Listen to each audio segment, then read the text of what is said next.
बहुत समय पहले की बात है।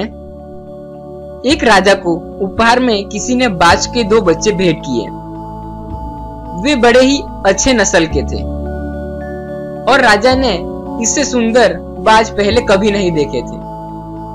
राजा ने उनकी देखभाल के लिए एक अनुभवी व्यक्ति को नियुक्त कर दिया। अब वह आदमी उस बाज के देखभाल करने लगा। कुछ महीने बीतने के बाद राजा ने बाजों को देखने का मन बनाया और उस जगह पहुंच गए जहां पर उन्हें पाला जा रहा था। राजा ने देखा कि दोनों बाज काफी बड़े हो चुके थे और अब पहले से भी शानदार लग रहे थे। राजा ने बाजों की देखभाल कर रहे आदमी से कहा, मैं इनकी उड़ान देखना चाहता हूँ, तुम उन्हें उड़ने का इशारा करो। आदमी ने ऐसा ही किया।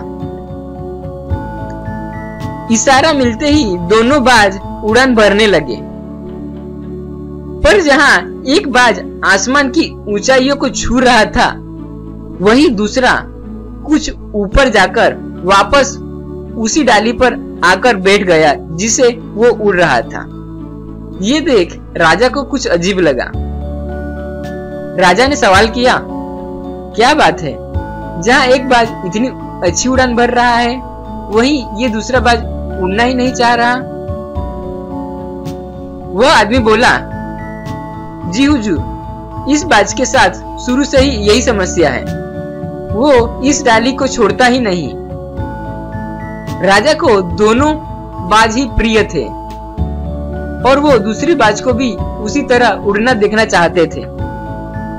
तो राजा ने अगले दिन पूरे राज्य में ऐलान करा दिया कि जो व्यक्ति इस बाज को ऊंचा उड़ाने में कामयाब होगा, उसे ढेर सारे इनाम दिए जाएंगे। फिर क्या था, एक से बड़े एक विद्वान आए और बाज को उड़ाने का प्रयास करने लगे, पर हफ्तों बीत जाने के बाद भी बाज का वही हाल था। वो थोड़ा सा उड़ता और वापस डाल पर आकर बैठ जाता। फिर एक दिन कुछ अनोखा हुआ। राजा ने देखा कि उसके दोनों बाज आसमान में उड़ रहे हैं। उन्हें अपनी आंखों पर यकीन नहीं हुआ, ये कैसे हुआ, और उन्होंने तुरंत उस व्यक्ति का पता लगाने को कहा जिसने ये कारनामा कर दिखाया। वो व्यक्ति एक किसान था। अगले दिन वह दरबार में हाजिर हुआ। उसे इनाम के स्वर्ण मुद्राएं भेंट करने के बाद राजा ने कहा, मैं तुमसे बहुत प्रसन्न हूँ, बस तुम इतना बताओ कि जो काम बड़े बड़े विद्वान नहीं कर पाए, वो तुमने कैसे कर दिखाया। किसान बोला, मालिक, मैं तो एक साधारण सा किसान हूँ, मैं ज्ञान की ज्यादा बातें नहीं जानता। मैंने तो बस वो डाल काट दी जिस पर बैठने का बाज आदी हो चुका था, और जब वो डाल ही नहीं रही तो वो भी अपने साथी के साथ ऊपर उड़ने लगा।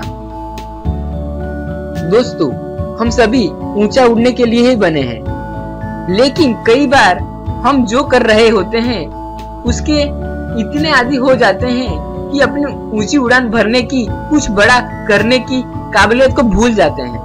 यदि आप भी सालों से किसी ऐसे काम में लगे हैं जो आपके सही पोटेंशियल के मुताबिक नहीं है, तो दोस्तों एक बार जरूर सोचिए कि कहीं आपको भी उस डाल को काटने की जरूरत तो नहीं जिस पर आप बैठे हुए हैं।